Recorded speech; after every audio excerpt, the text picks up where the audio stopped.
Okay, so I guess I'm going to start off with basically saying one thing that I was so, I guess, taken back by. The fact that at a point they tried saying that men and women have different brains. That I was taken back by that, and I completely disagree with that, just as they said in one of the readings. But I guess I'm going to start off with Eleanor Burkett's reading. I agree with a lot of things that she said, but I also disagree with some of them.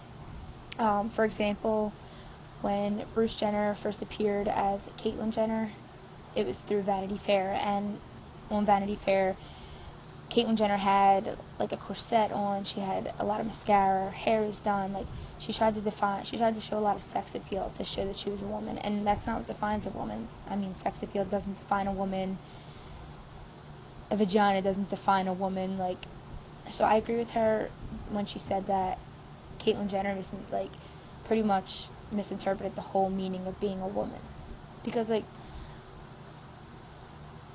I kind of guess it's a little offensive to say that that's what makes a woman. Those specific things. There's so much more. But I also disagree with Eleanor Burkett in some points. I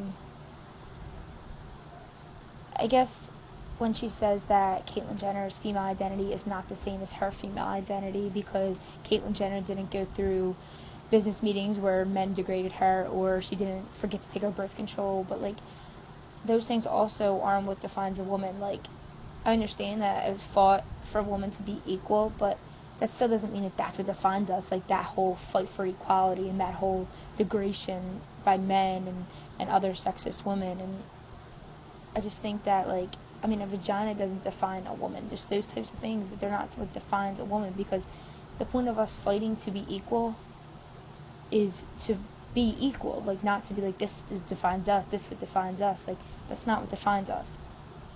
So I guess certain points I also agree with Dr. Costello for critiquing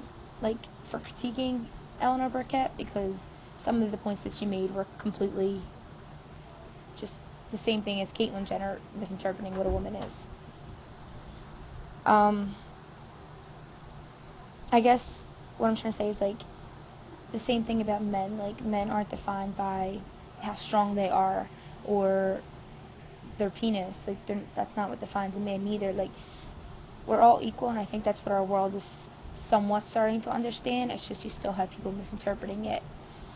And I think that's what both articles were trying to state, that there's so many different ways people define a man and a woman, and like the point is, for all that fighting throughout the years, is that we're equal. Like, what makes a woman, what makes a man, what makes us is us. Like, it's not about how much makeup we wear, how strong we are, what we fought for, if we started out with different parts and got surgery to get the other ones. It's not all about that, really.